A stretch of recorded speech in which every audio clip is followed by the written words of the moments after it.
This is Money Moves on VSiN, the sports betting network. Second hour, we got a good one on tap for you coming up in about 30 minutes. Zach Cohen will be with us, our senior editor here at VSiN, where we will discuss the big NBA card on a Friday. It is an NBA Cup day. So that means, of course, we got to get the latest in the standings, take a look at what these games mean, and whether or not we got to play here from a future standpoint and on a night standpoint. That doesn't make much sense, but you get what I'm saying here. We got some plays tonight in the association. Also coming up in 15, we'll check in with the English Premier League. Very excited to see what the weekend holds in football. But we start in the association here as it is an NBA Cup night. A lot of interesting games. We have a lot of big point spreads as well, as is the case when you get a full card. 3 double-digit favorites tonight. Cleveland on the road against Washington, laying 13.5 with a total of 241.5. All the numbers I'm rattling off to you in the next few minutes will be courtesy of Circa. 10 is the spread for Detroit with a total of 226.5. They're on the road taking on a shorthanded Brooklyn Nets team. Minnesota laying 12.5 at home against the Jazz. And then 11, the number for the Oklahoma City Thunder. They're on the midst of a West Coast trip just the other night. Slipped up in the second half, lost their first game of the season to the Portland Trailblazers out in the Pacific Northwest. But let's start with a couple of games. We'll start at the top, work our way down. First off, we should note just a passing thought on the Cleveland Cavaliers. So the other night they take on the 76ers. Good spot for Cleveland. Second leg of a back-to-back for Philly. They had played that ridiculous, tough, strong game against Chicago the night before where the Bulls got a last-second shot from Nikola Vucevic to get the win. But you look at Cleveland, they're starting to get healthier. Just worth pointing out that maybe some of these team totals might be worth looking at instead of asking them to cover some of these big numbers. They covered and got over 121.5 with ease against Philadelphia. And here we have, again, the only names of note on the injury report today for the Cleveland Cavaliers are just DeAndre Hunter. Lonzo Ball will not play tonight either, but this is a situation where Cleveland had been kind of middling to start the year, but I think a lot of it had to do with health. And the market is pushing this up. The opener was 11.5. We're up to that 13.5 point mark. The total opened up at 235.5. We're up to 241.5. I think most of that will be done by Cleveland. So instead of asking the game to go over or Washington to do its part, maybe look at Cleveland to go over its team total, one of the angles that I had circled here for Cleveland as we move forward now that everybody's back. But let's go to Boston and Orlando. I am really torn here with this game. Orlando opens up as a 4.5 point favorite. Total is 225.5. Zach Cohen's going to join us. He's got thoughts on this game. I know he's got to play.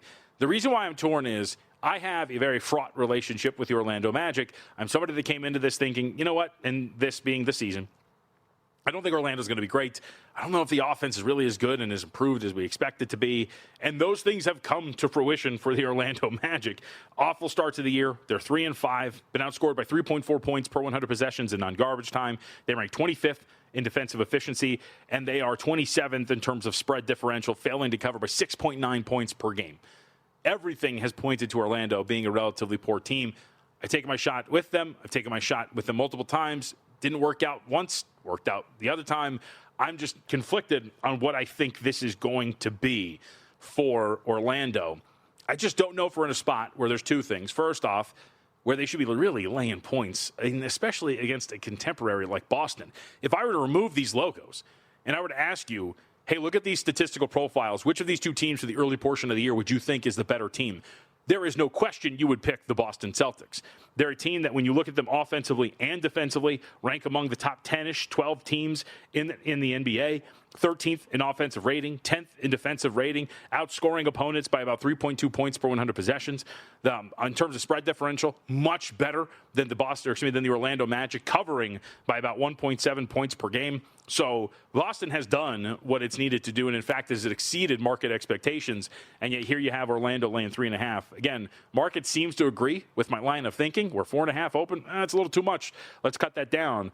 And now we're sitting at 3.5. But I still think 3.5 is playable. I just don't know if I trust my own judgment, considering how salty I am about the Orlando Magic losing to the Atlanta Hawks the way they did the other night. Toronto and Atlanta, I'm here for this one, though. Let's talk about this. Toronto opens up as a 1.5 point favorite, total of 234.5. Injury reports, clean for everybody, save for Trae Young, but we knew that. Young has been out with this sprained knee. And as you see here, we get a flip of favorites. 1.5, the original number for Toronto on the road. Now Atlanta, a 2.5 point favorite, total of 234.5. So recent stretch of basketball is the way to look at this for both of these teams because the last 2 weeks have brought some different things. Now, for Toronto, the defense has turned around greatly over these last few games. If you remember, Toronto won its first game to open up the season. And then, as it went along, had lost, I think it was about 6 straight. And by the way, it was against this Atlanta team that Toronto had beat in that opener. But over their last 3 games, all wins, all covers for this Toronto Raptors squad. They've given up 109.5 points per 100 possessions or fewer. For Atlanta, despite the fact that they have not had Trae Young, this team has actually looked pretty competent without Young in the fold. He was lost in the Brooklyn game. They've lost 2 out of 3 since. But the big difference here is that without Trae Young on the floor, this is a very good and solid defensive team, Atlanta. If you look at the 2 opponents that they have faced, now not great offensive teams, and this is where I draw some pause, where I might be wrong here. Orlando, Indiana. We just talked about Cleveland with all the injuries, so you can take it with a grain of salt, but also a dominant defensive rating in those 2 games. I just like what Atlanta brings to the table. They're long, they're athletic, they can get up and down the floor. Injury report, again, is clean outside of Trae Young. They still have good enough ball handling and offense to make up for the loss of Young. I think this team deserves to be considered at the very least equals with Toronto. And in fact, at home here against the Raptors, I think they deserve to be favored by a little bit more. So I laid it with Atlanta. We'll have best bets coming up at the end of the show, but like the Hawks here in this spot. I also do like the game to go under the total as well. There's some 235s and 236s that are starting to appear here. Both teams are fast, so that's going to work against me. But I do think they're good enough defensively with the turnaround that we've seen that we're going to be able to stay under this number. We will see if that is the case. But Atlanta and the under there between those 2. Really quickly, injury report updates for some of the big favorites that we've seen here before we get to San Antonio. Just Detroit at Brooklyn. Tobias Harris isn't going to play. Karis LeVert is questionable, so maybe a little shorthanded. Despite that, though, the big injury is going to be on the Brooklyn Nets side. Cam Thomas is out. There's really no offensive creation here for this Brooklyn team. So opened 8.5. We're up to, what do we talk about when we mentioned this? 10.5, an apt number considering where the Brooklyn Nets are going to be at from an offensive standpoint. Let's go to the big one in Texas, though. Really looking forward to this big market move here. Houston opens up as a 1.5-point favorite with a total of 226.5 against the San Antonio Spurs. We are now up to 3.5 and in some spots as high as 4.5 for the Houston Rockets against San Antonio. Total right now is at 224.5 or 223. Again, shop around. You can find all of these numbers, especially if you're in a jurisdiction that has them. But very much looking forward to this game to see what, first off, the Houston Rockets have. But as we've talked about with San Antonio, a team that got off to a great start, but whose offense is starting to slip. Victor Wembanyama, the last 2 games, we've covered it here on Money Moves. We played his media availability after the Lakers game, in which he said the game was maybe moving a little quick. Last 2 games for Wemby have not been particularly great. Look at the last 3 games for San Antonio from an offensive perspective. 29th percentile against the Miami Heat, averaged 109.2 points over the course of 100 possessions. 107.8 offensive rating in that game against Phoenix, and a 113.9, good for the 47th percentile in that game against LA. They're missing all of these guards that are injured at this point right now. They desperately need some sort of other ball handler, some sort of other creator to help take the pressure off of Victor Wembanyama. De'Aaron Fox is still out. We're getting reports today that Saturday could be his debut, so that's going to be good for them. Saturday or Sunday, I can't remember what day they play. Dylan Harper is obviously still out. Saturday, thank you very much, Justin. So Saturday, it sounds like De'Aaron Fox is going to make his return. Harper, as we know with the calf injury, is out. We've talked about that on this show. Got the 14-1 on Rookie of the Year. Cornette, Kelly Olynyk is questionable, so he might come back. But the whole point here being, you don't have that much. So when Wembanyama is getting these doubles, when he is getting met at the catch, when all these things are happening, there's no other outlet that can create, that can shoot with the consistency that the Spurs need. And so they're hitting a little bit of a rough patch. And now you get Houston, the best offense and the 3rd or 4th best defense in the NBA at this point right now.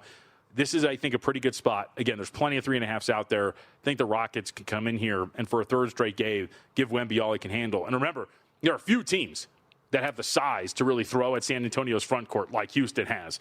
The Rockets can match. They don't got a 7'3" dude who can handle the way Wembanyama can, but they do have a massive front court that can make Victor Wembanyama work and really work against this newfound physicality that he's been playing with in the early going of the association season.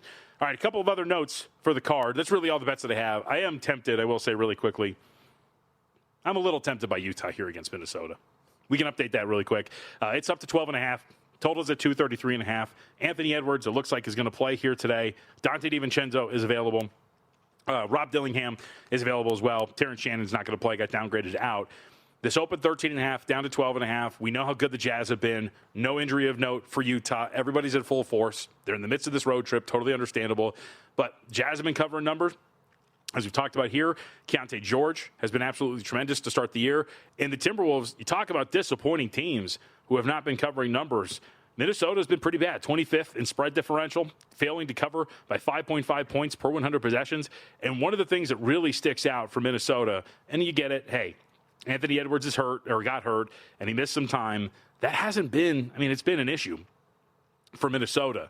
But what's really been the big issue for them, when Rudy Gobert is not on the floor, this team cannot defend. Defensive rating with Rudy Gobert on the bench for Minnesota, 143.3 so far this year. I never know if this is the actual term. That is the 0th percentile in the NBA. That's abhorrent. By the way, we're not really talking that much about Rudy Gobert being an overrated defender, are we? This has been bad in these non-Rudy Gobert minutes. They have been outscored, despite the fact that they are averaging 124.8 points per 100 possessions in the non-Gobert minutes. They still have a negative 18.6 net rating. I kind of want to play against this team. I don't think they're anywhere near where they should be, and the market still hasn't really budged on how good they are. But plenty of options. Keontae George has been great. In fact, check out his projections up on vsin.com. We do have these new AI player prop projections in the NBA. NFL's been up there for a while as well. They've been a great tool for everybody to use. If you want a part of them, go to vsin.com/subscribe and check it out. We come back, we'll check into the English Premier League, and don't go anywhere. Remember, 15 minutes. Got a big announcement here on Money Moves.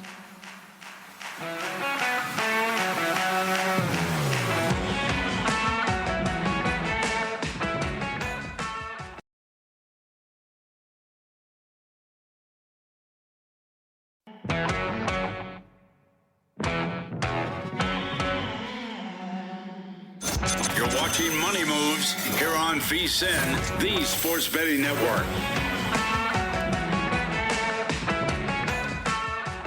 All right, shout out to our audience. We have a very good audience. They're listening. They're engaged. There's many different ways you can contact us. You can just tweet me directly at me, JVT, at VSiN Live. You can go to the website at vsin.com and click the Contact Us. I was just forwarded an email that was sent in over the last couple of minutes when I was talking with Mike Palm, which, by the way, check out the conversation wherever you get your podcasts. And I was talking about how I liked the Valencia Orange Refresher that was discontinued over at Starbucks. Shout out to, I'll just say Nighttime, because I believe that's your email. Thank you for sending in a recipe on how to make it at home. Very much appreciated. And you can contact us there. Send me whatever you want. I'll take the evil stuff as well. Don't worry about it. All right, let's head out to the Progressive Guest Line. Really excited for this because we've been trying to cover a little bit more here, as you all know, when it comes to the pitch, and it is a Football Friday. So let's welcome in Chuck Booth. You can follow him up on X at Chuck Booth Sport. Talk a little football, CBS Sports as well. Chuck, we appreciate it. So I wanted to start with what we watched this week, another match week in the Champions League. Are there any grand takeaways from this new format and anything that has surprised you up to this point? I was telling you off the air, I'm a Chelsea guy, watched them struggle with Karabakh during the week. What do we make of this early portion of Champions League play? So it's kind of fascinating because even with Chelsea struggling, it's clear that the new format favors Premier League teams because of the depth. Like when you look at the top 16 teams in the Champions League table right now, all 7 Premier League teams are in it. And you thought that, maybe like, especially when you're looking at Tottenham, Chelsea, Newcastle, one of the teams would struggle. And so far that's not happening, even with the strength of unlikely teams like Karabakh. Would you look anywhere outside of these these English Premier League teams to win the Champions League? I mean, right now, Arsenal, if we have our audience, plus 475 to win it. Bayern Munich's right behind them at 5-1. Is it that much of an impact that you would just look at Premier League teams to win this thing, or are there any of these other teams from other leagues worth looking at the top? If they can get healthy, I still feel like this is PSG's to lose. Like when with their midfield and Ousmane Dembele, and Kvaratskhelia, they just have such a loaded team for people to be able to keep up with. The problem is if there are injuries, that's when basically Arsenal and Bayern Munich do feel like the next best teams, especially when it comes to both of their defenses. But I think when you're looking at what's happened right now, Barcelona and Liverpool's defenses just aren't going to be good enough to go in the long run. Mm-hmm. All right, let's talk a little bit of English Premier League as we look forward here. You mentioned you're a Tottenham fan, so let's talk about the Spurs taking on Man United. Three-way line, you got plus 150 for the away, plus 175 coming back, and a 255 draw here. What are expectations for Tottenham against Man U this weekend? Oof. I wish that was an easy question to answer because, basically these are two of the most unpredictable teams in the league. Mickey Van de Ven is still Tottenham's leading scorer in all competitions with 6 goals, and he's a center back. I think most likely it's going to be a pretty low-scoring match, just because even when United are at their best, they're not a team that's actually running up the score on anyone. But balancing Champions League, it's hard to see Tottenham actually winning this despite being at home. So more likely than not, you're probably seeing a draw, if not even a United win. Building on that, because I've asked a few people about this, and I've gotten some different answers, your perspective on playing these Champions League games and then coming back for league play immediately. I would assume that maybe if you're playing your Champions League match a little bit later in the week, it's a little bit more impactful. But is there an impact on play for these teams that play during the week and then have to come back and play in their league? Oh, absolutely. I mean, you see tired legs all the time. They're like the Champions League and especially the Europa League hangover, where teams are playing on Thursday and then needing to play on Sunday. It's there. And then also you have to take into account rotation. Like Tottenham, with the injuries to James Maddison and Dejan Kulusevski, they don't have very much depth. So you're almost running out those same 3 midfielders for 3 games in 8 days, and it's hard to cope with that. All right, let's talk about Chelsea then. We talked a little bit about the big picture of the Champions League. They do have the Wolves this weekend. They are big favorites, about minus 270 on the three-way line. We have seen Chelsea slip up this year as big favorites. It does tie into some red cards that they have been taking pretty often. Don't know if you could trust them to stay on the pitch with their whole team, but how bad is this for the Wolves? Can Chelsea get this done? Are they a safe favorite here? Yeah, I can't see Wolves getting anything out of this. I mean, as of right now, after firing Vitor Pereira, Wolves still don't have an official manager. So that's always something to take into account here. If they had hired someone by now, you can worry about the new manager bounce, but it almost doesn't matter who Chelsea puts out in this game. They're going to win it. Is there any shot that the Wolves can climb out of relegation here? They only have 2 points. Obviously, Burnley in 17th have 10. It's a very big mountain to climb, or is this a given that they're going to be gone? I think it's close to a given that they're gone. You never want to say never in the Premier League, just because anything can happen. But 8 points at this point of the season is already such a large hole, especially when they've already played one of their games against Burnley too. Yep. All right, let's talk Brentford, Newcastle. I thought this was pretty interesting. First off, one of our guys here, a big Newcastle fan, but Newcastle's been pretty inconsistent, haven't been able to string results together here. What do we make of them at home against Brentford, who you could argue kind of the same thing, but at least in their last 5 matches, they do have 3 victories. So what do we make of this? I think it's a pretty interesting game on paper. Yeah, this is a fascinating one because just how you were talking about that playing in the Premier League after Champions League, that's right what Newcastle's going to have to do here. Yep. And not only that, they have to go away to Brentford, which is already a tough environment to go into. I think Brentford wins this because the problem with Newcastle has been they're not scoring goals. They have one of the best defenses in the Premier League, but even with Nick Multimade hitting the ground running for the team, no one else is scoring around him. And when you basically tell a team as organized as Brentford, oh, you just have to go defend one guy, they can do that, and they have enough attacking options that they'll find a goal. Yeah. All right, now that's interesting. But Manchester City and Liverpool is obviously the highlight of the weekend. Liverpool was on a slide until they get it done in Champions League play during the week, so they snapped their losing streak here. But what is going on with Liverpool in this spot against Man City? Can they pull this off? Because Man City's been in really good form over the last 4 or 5. Yeah, facing Man City at home, I don't think so. City, because while City has slipped up at times this season, every time they do is away from home. And also then when you take into account Erling Haaland has made I believe, 14 appearances in all competitions this season. He has only failed to score a goal in 2 of those. And when you have that kind of pressure on Liverpool's defense, like I can't see them being able to actually win this game when you're already going to have to sell out so much defending Haaland, and they would probably be happy to just leave here with a draw. So Liverpool's minus 400 to finish inside of the top 4 this year in English Premier League play. That seems, considering what I've watched, that seems like a pretty hefty price for the way this team has been playing football. Is there a team you would look at to get inside of the top 4 and maybe push Liverpool out? So the team that I'm looking at is Bournemouth, because basically when you look at, if they can get past Aston Villa this weekend, they're going to have a run where they should win their next 3 games. And then they are going to have some tough matches against like Chelsea and Tottenham. But like if you look at Bournemouth on 27 or more points by the end of November, it's going to be hard to push them out of the top 4. Kind of the reason why you see that number when it comes to Liverpool, though, is the fact that Sunderland is still in a top 4 place. So like you almost need 2 teams to push them out. And given the inconsistency that you see with like Tottenham, Chelsea, and United behind them, it's hard to say the 2 teams are going to make it into the top 4 from like that chasing group.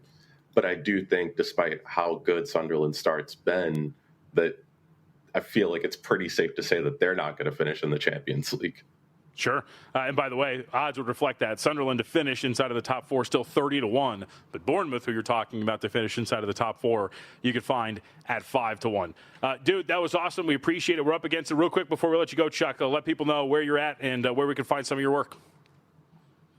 Yeah, so I'm at CBS Sports, and mainly you can find my work either on Twitter at Chuck Blue Sport or on Blue Sky at Chuck_yeah, YEAA. Chuck, thank you very much. We'll have you on again, okay? Appreciate it. Thanks for having me. Yeah, it's a good shout. Bournemouth at 5-1, finish inside of the top 4. Very much worth looking at. This weekend's going to be cool, man. I'm very much looking forward to this. It's actually a great weekend of football in every aspect of the sport, both on the pitch, college, and in pro in the National Football League. So very much looking forward to what we're going to have. By the way, a quick shout. Follow the Money will be on with us, obviously, a little bit later on VSiN, the Sports Betting Network. We will have Nigel Seeley's picks coming up later today. So stay tuned for that here on VSiN. All right, everybody's been waiting with bated breath. It is time. When we come back, the biggest announcement in the world, an announcement that will blow your socks off. I have permission to say it, and I will say it with my chest. That's when we come back on Money Moves.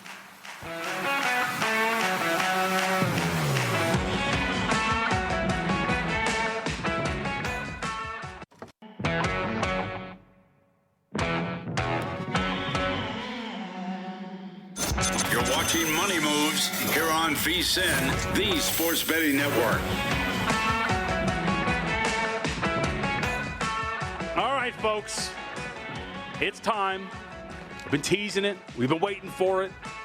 It is time to let you know. But before we do it, I want to let you know that I have a favorite drink, and it's about the holiday time, and I think it's the best time for a nice peppermint mocha. It's the season to come together over your holiday favorites at Starbucks. Warm up with a creamy caramel brulee latte, get festive with a nice gingerbread chai, or share a velvety peppermint mocha. Together, the best place to be at Starbucks. I really do love that peppermint mocha. It's absolutely tremendous. The chocolate curls, I used to put extras on mine. I was a barista, remember. The only thing I have in my background. No educational background whatsoever when it comes to media training. All right, we welcome in Zach Cohen, who joins us on the Progressive Guest Line. Zach, our senior editor. You can check out all the work up at vsin.com. Betting on X, up on X. The big announcement. Drum roll, please. Do we have any music? Drum roll? Nothing whatsoever? All right, drum roll. Our big announcement is that on Monday, it's back, baby. Hardwood Handicappers, the NBA betting podcast, returns on Monday. Very excited for it. Zach Cohen will be taking over the reins full time. We'll all be there. It's fine. Kelly will be part of it every once in a while. I'll be part of it every once in a while. But Zach, Hardwood Handicappers has returned. How are we feeling, buddy? I'm excited. I've been wanting to do it for a while now. I think that, it calls for it, just the amount of attention that the NBA is getting with all the big networks in on the game now. So I'm excited to be going daily again. We're going to be doing like 20 minutes a day, maybe a little bit longer when I have you and Kelly on. And if there's some big news in the league, maybe we'll jump on and do some emergency pods. I'm excited to have a platform to do that again. Like, what happens if a Luka gets traded? You have to have a place to be able to jump on a pod. Yep, so very excited. So again, the pod feed is still active. So if you like it, if you followed it, you subscribed, go back and refollow it, check it out. But we'll be back, of course, on Monday. Zach will be there every single day. Kelly and I will join us throughout. But a labor of love as it was, and it's really cool to see it come back. And as you mentioned, just a platform to talk some hoops outside of the Harvard Handicappers group chat, which we're still going to this very day. So very much looking forward to it. So with that, let's bet on some basketball. Let's talk about it. Orlando Magic, a 3-point favorite or thereabouts against the Boston Celtics. I was talking about this earlier where I have this conflicting relationship with Orlando. They've been successful for me at times. They've burned me at times. I don't think they're that good. I don't think they should be this big of a favorite over Boston. But what do you make of this spot here for the Magic?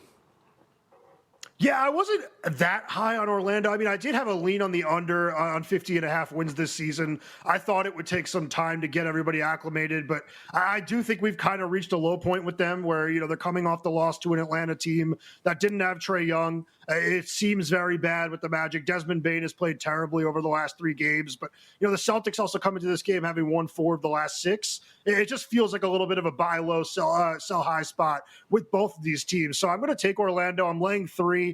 They've had 2 days to kind of sit on that loss to Atlanta, and I think we're going to see a renewed, kind of focus on the defensive end, where this is a team that was top 5 in the league in defensive rating over the last 2 years. They're right in the middle of the pack this year there, and have just looked very much out of sorts on that end of the floor. I think that these 2 off days are going to help them get back there, and I do think that the offense is going to look a little bit better against the Celtics with Bane maybe coming out of his shell and shooting a little bit better this game. Yeah, and not getting frustrated. And who did he throw? Did he throw a ball at somebody the other day or whatever he did in the loss to the Atlanta Hawks? Yep. We'll see if he gets a little bit better there. But let me ask you this big picture. Do you think the problems with Orlando are such that they are not going to be able to have the impact in the East that many maybe thought they could? Or like trade deadline wise, I would assume they're going to be maybe some sort of a player. Like I watched that backcourt, I watched the shot creation, and I just feel like I need more from this team. Yeah, I don't think that they're going to be a player in the Eastern Conference anymore. Like I thought that the under on their regular season win total was the right look, but I thought that they would eventually kind of play their way into a contender in the East. I no longer view that as possible anymore, just because the offense doesn't look that different. I mean, yeah. Like they brought in a great player, they brought in a great shooter in Desmond Bane, but they're still running the same simple things. I think they're just very easy to guard. And like you said, like I think they need another shot creator. Maybe if one of those like big guards becomes available at the deadline, they can make some type of move around Suggs for them. But I'm also not, too pleased with what they have at the center position right now, because Wendell Carter Jr. is not the greatest starter in the world, and Jonathan Isaac has been awful this season. So it's just a completely different team than I think that we were all expecting. Well, the Hawks are a different team as well because they lost Trae Young to a knee injury. And I got to tell you, I don't think I hate what I've been watching here from this Hawks team. What do you have with them against Toronto tonight?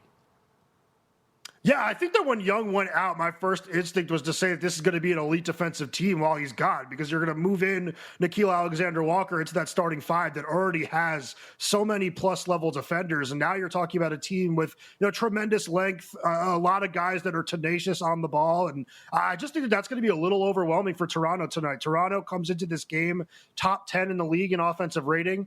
I'm not sure I buy into that right now. Like, I do like the Ingram move. Like, I was pretty bullish on it compared to what the rest of the world thought of when they acquired Ingram. And I am somewhat high on the Raptors this year, as you know, but I don't see this being a top 10 offensive team all season. And this is the type of matchup where I can see them really struggling, just because the Hawks have dudes at every part of the floor that can cover these, lengthy Raptors wings. And I just don't think the shot creation is going to be there for Toronto tonight. And, losing Trae Young obviously hurts for Atlanta offensively, but they do have quite a bit in terms of playmaking with, Jalen Johnson being able to handle the ball, Luke Kennard being a solid ball handler, even though he's more of a 2, and Nickeil Alexander-Walker is a good, in a pinch combo guard. Yep. All right, let's go to another one in Texas. Now, we got the news today. We can talk about this coming up in a minute, but De'Aaron Fox, it sounds like it's going to be back against New Orleans for the San Antonio Spurs, but that is not tonight. Tonight is the Houston Rockets. This number is as high as 4.5 in some spots, still some 3.5s out there. Would you still play Houston? You like them at 2.5. Would you still play them at 3.5 today? I would. I mean, I actually wish that I went a little bit bigger on Houston at 2.5. I just think that the Rockets, they have the type of length and physicality that you need to kind of throw Wemby off, which we have seen now in back-to-back games. Like, he has gotten frustrated, he has gotten rattled, and we have not seen those kind of monster offensive performances that we did in the first 2 weeks of the season. So I just think that Houston's going to be able to throw off this San Antonio team's offense. And the Rockets, for as ugly as it looks at times, number one in the league in offensive rating right now. Durant and Şengün are the number one offensive pairing in the league. Like, they have not looked like they have missed Fred VanVleet all that much. And I just think that this is a game where if they put, Wemby on Şengün or Durant, that's going to be pulling away one of the best rim protectors in basketball and allowing Amen Thompson to just drive to the lane with zero rim protection. So I think Houston's going to have a lot of success offensively in this game, and I don't really love what I've seen out of San Antonio offensively, even though it was pretty good to start the year. So these last couple of games, with the way the teams have been playing Wembanyama, I keep pointing out here that it seems that he misses Dylan Harper, like he's missing some of these guards because there's just nobody else to kick it out to that can create, that can attack or do whatever. How much does De'Aaron Fox actually improve this team? Because I'm not the biggest fan of the match, but it's also such a need at this point that I think it's a positive. But with Fox coming back, what does that do for San Antonio?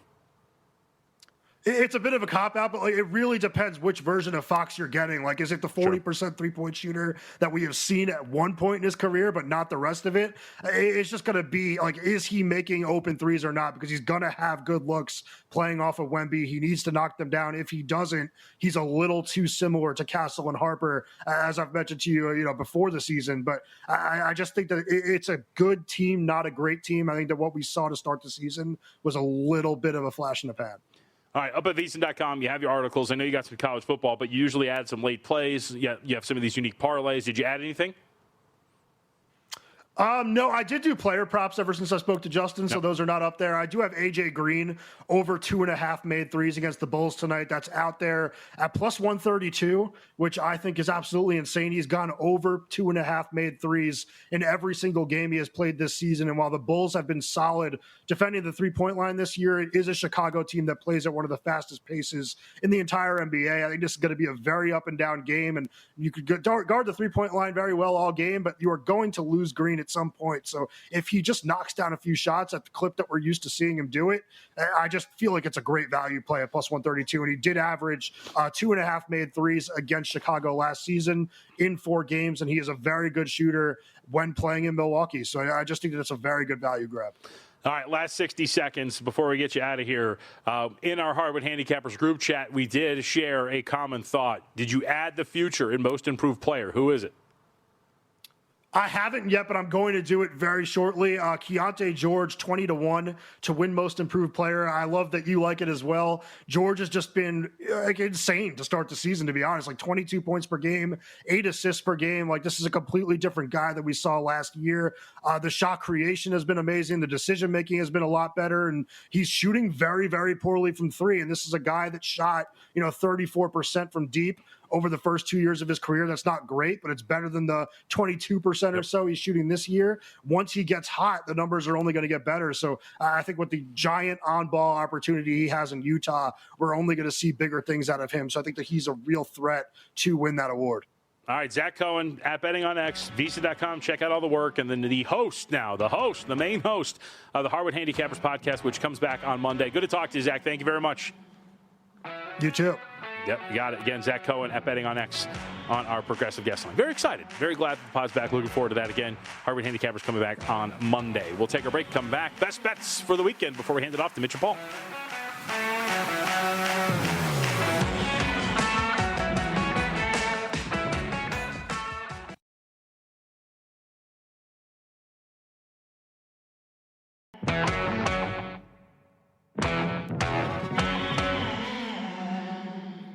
You're watching Money Moves here on VSiN, the Sports Betting Network.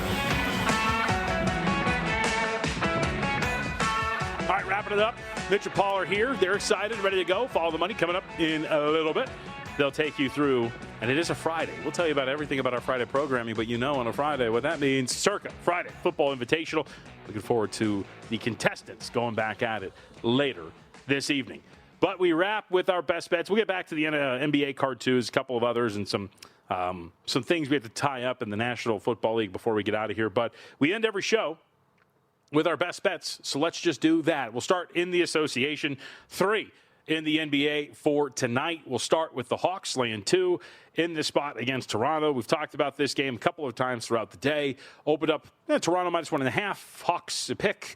It's up to 2 right now, and I still think that's playable. You look at some of the numbers for Atlanta since they've lost Trae Young, have really turned it up defensively. Got a lot of good defensive rangy wings. They can still run their offense with Jalen Johnson, Nickeil Alexander-Walker, Luke Kennard, as it was pointed out by Zach Cohen. Still trust this team at home to be I think a little shorted is what it seems right now for Atlanta. So give me the Hawks minus 2 against Toronto. Still think this is a fair number to play. Still plenty of 2s out there, a couple of 2.5s. And in fact, at the late, if we call it, the now past ESPN bet, you can still get minus 1.5 with Atlanta. Also bet the game under 235.5. I'm looking at 236 on the board. There's also a couple of 234.5. So this number's all over the place. Circa is actually to as low as 234.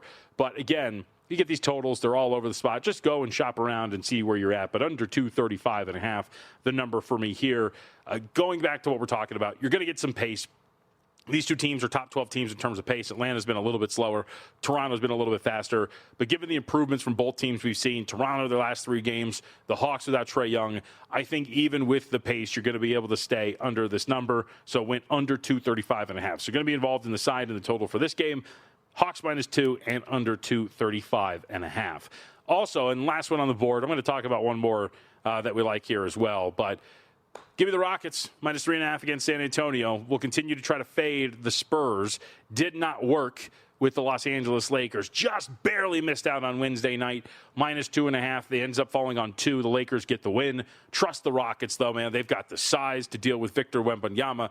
Good defensive team. Great offensive team as well. I think it's going to be a spot for Houston to keep this thing rolling. And San Antonio, with one De'Aaron Fox potentially coming back on Saturday, that's going to be a big deal for a team that has really been hurting, especially at the guard spot. It's funny, we talk about these teams and you say, hey, man, before the season started, who knows what Dylan Harper's growth is going to look like. De'Aaron Fox is there. It's going to be hard to get some reps.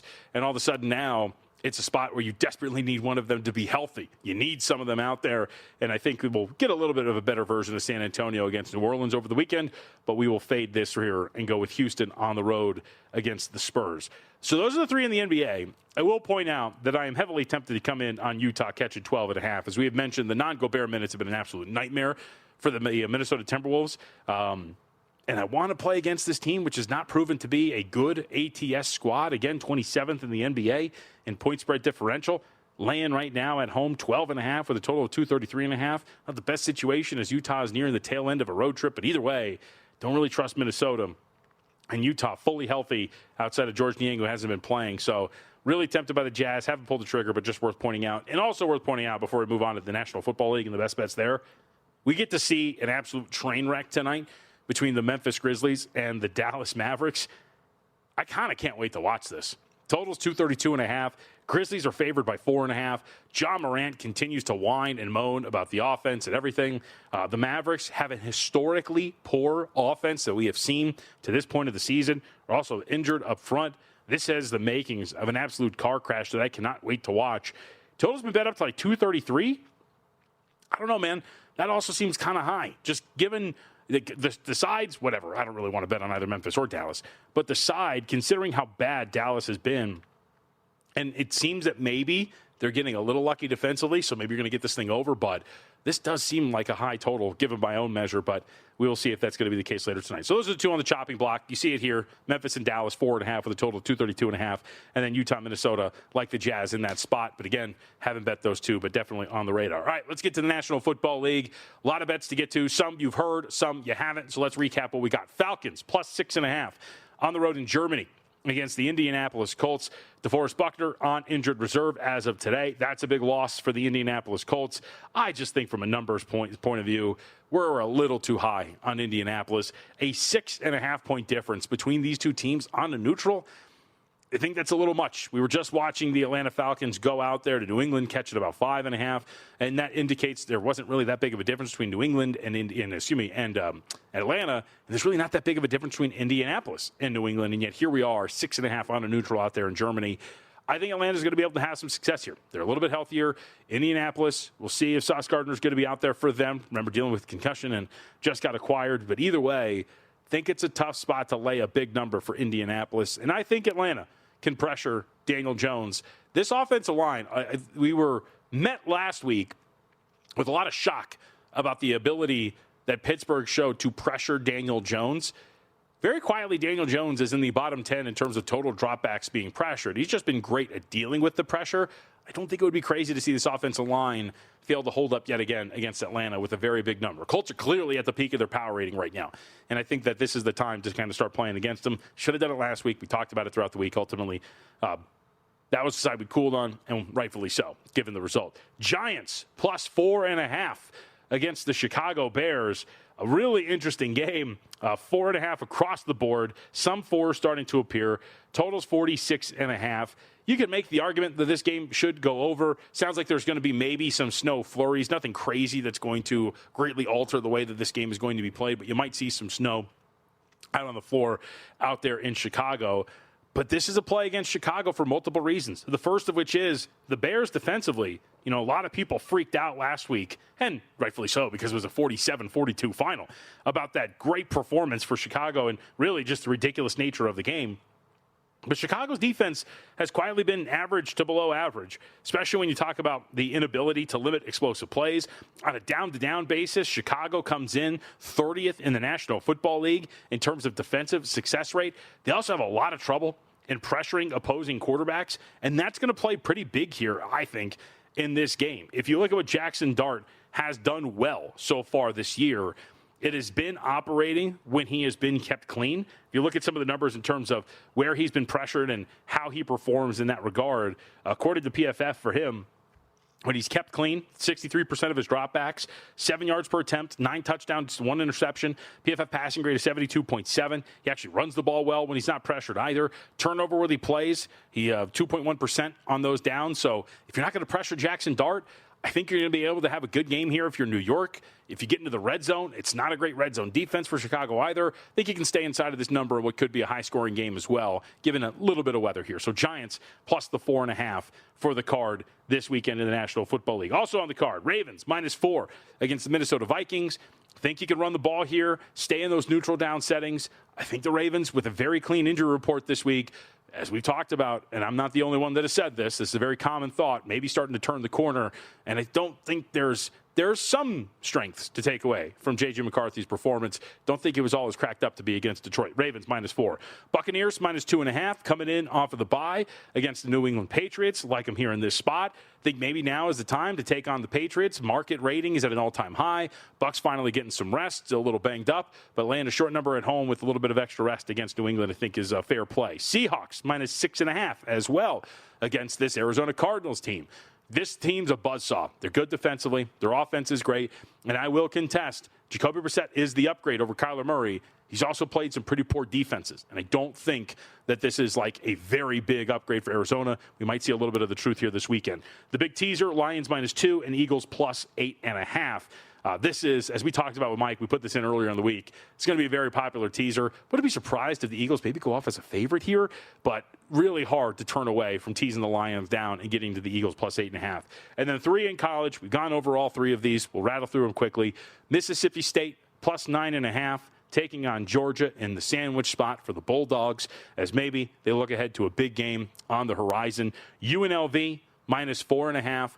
I think the Rebels are kind of buoyed here a little bit with the chaos in the Mountain West. You still have a shot down, given the injury to Maddox Madsen and the results of last weekend, despite the fact that you just took 2 losses in conference. You're going to be able still, if things fall right for you, to get into the Mountain West Championship game against Colorado State. We'll lay 4.5 there with UNLV. And then at home, Hawaii catching 7 against Stormy Buonantony's Aztecs. I am surprised we're getting the full 7 here. San Diego State has not played anybody with a pulse on offense. Their defensive metrics are great, incredible, elite. but this is their biggest challenge by far, and I'm willing to kind of chop them down at the knees there. All right, that does it for us. Stick around. We got a good schedule on tap for you here on this Friday. Money Moves coming up with Mitch and Paul. Chuck Edel's going to share his best bets. Mike Somich breaks down his weekend plays as well. The Circa Friday Football Invitational with Matty Humans at 7 p.m. Eastern. And then stick around. Our boys on Friday nights, the Sports Gambling Pod. Sean Green, Ryan Kramer will take you home at 10 p.m. Eastern Time. And make sure Stormy and I back at the desk on Sundays for Countdown to Kickoff. We'll see you then here on VSiN, the Sports Betting Network.